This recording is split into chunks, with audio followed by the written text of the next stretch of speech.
So the other day I was just cleaning out some stuff and I came across a whole bunch of papers and other things that related to the movie last year. So I didn't really get a chance to look through them so much, and now I'm going to take the time to actually look through the stack. First off here we got, looks like all the concept art from the film.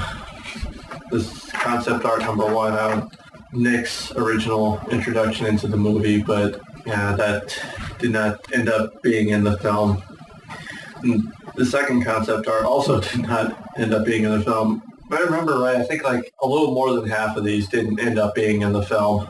Art number two showed what would have been Kenzie and Molly's introduction in the film, but again, that was never filmed the way it was supposed to be. Art number three actually was in the film, not exactly the way it was shot, but Lindsay and Bailey's introductions. Originally it was drawn to be indoors, but we put it outdoors instead, because why not? Art number four also was in the movie, and we actually took a publicity picture based on this concept drawing of Sam and Molly on the hilltop. Art number five, this was a drawing for the original kitchen scene of the script, which didn't make it into the film either. That one was one of my favorite scenes, and it didn't make it. Okay, this one, concept art, did make it into the film as well. It was right before Sam and Jack's fight at the park. Scripted to be a much larger fight sequence, but time prevented that. 11, also with Sam and Jack in the hallway during the hallway scene, story in and of itself.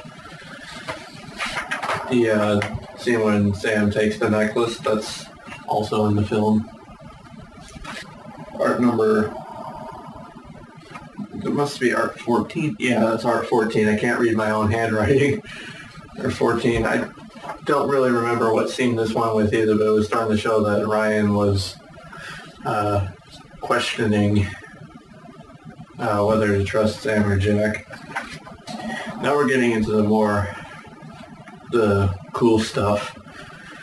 This is a list, a sequence breakdown that I did. I remember this one in particular because I had a lot of these sequence breakdowns just to kind of keep track of what I was doing and what we haven't done yet.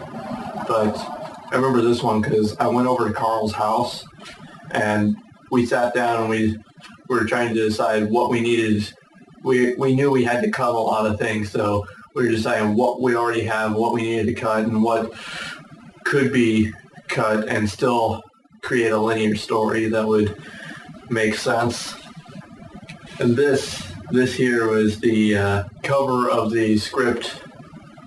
I would carry around my script in a binder, and I had this in the front of it.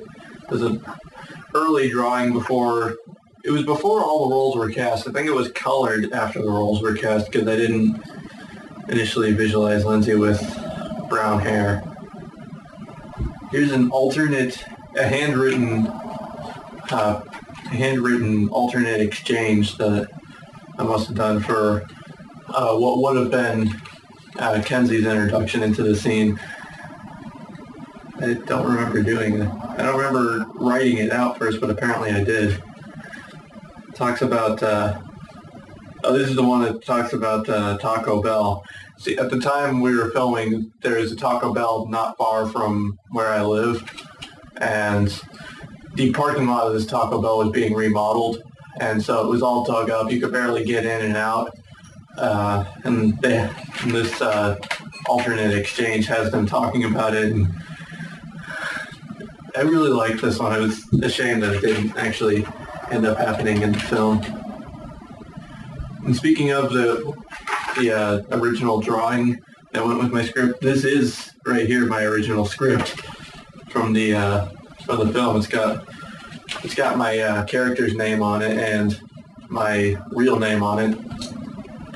And I highlighted all of my lines in yellow, all of Ryan's lines in green, Lindsay's lines in purple, and Molly's lines in blue. because I figured those were the four that Sam would probably have a good amount of interaction with.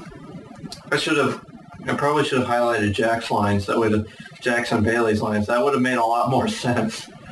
And here we got some corrections on some of these pages. Like the hallway sequence was supposed to be between Sam and Ryan, and then Sam and Jack. Ryan would come back, and Nick wasn't introduced into the scene until after Bailey was already there. But Travis was not able to show up for filming that day, and we didn't have time to reschedule, so we gave all of Ryan's lines to Nick and wrote out Nick's introduction and just had him there the whole time, which I think worked out really good. I think it gave a lot more personality to Nick's character. And here's the kitchen sequence in the script. I still really miss that sequence. The kitchen scene was the first scene that I actually wrote in the film, so I had a little bit of a attachment to it automatically. But when it came down to it, that scene wasn't necessary to tell the whole story. You still got the point across when it's mentioned in the picnic sequence right before it.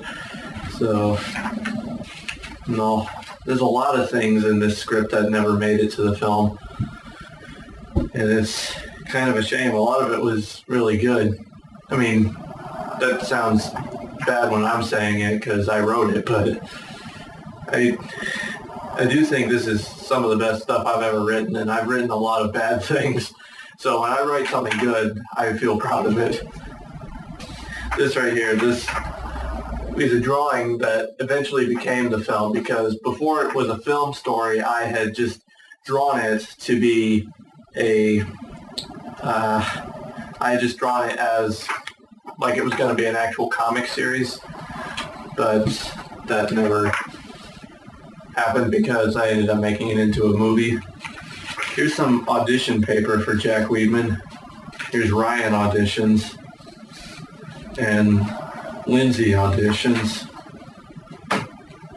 Because Ryan, Lindsay, and Jack and Aaron were the only characters who were up for auditioning. Because it's different. This one has writing on it. Someone corrected my bad grammar in this. These are some printouts of possible arrowheads. We ended up going with this one, and actually, I've got the arrowhead right here. So we went with that one in the middle. Bailey could slip this over her head like nothing, and then when I tried to, it kind of goes halfway and it just sticks. It's really stupid. Here's somebody's script. I don't know. It doesn't have a name on it or any writings. I don't know whose script that is. This must have been an earlier draft of the script because the ending is different here. Here's another thing that I presented to the film club, which has all these character descriptions of the main characters, like Sam, who he is in the comics, and who Ryan is in the comics, Bailey, Kenzie, Molly, Nick, etc. Bios on the new characters, and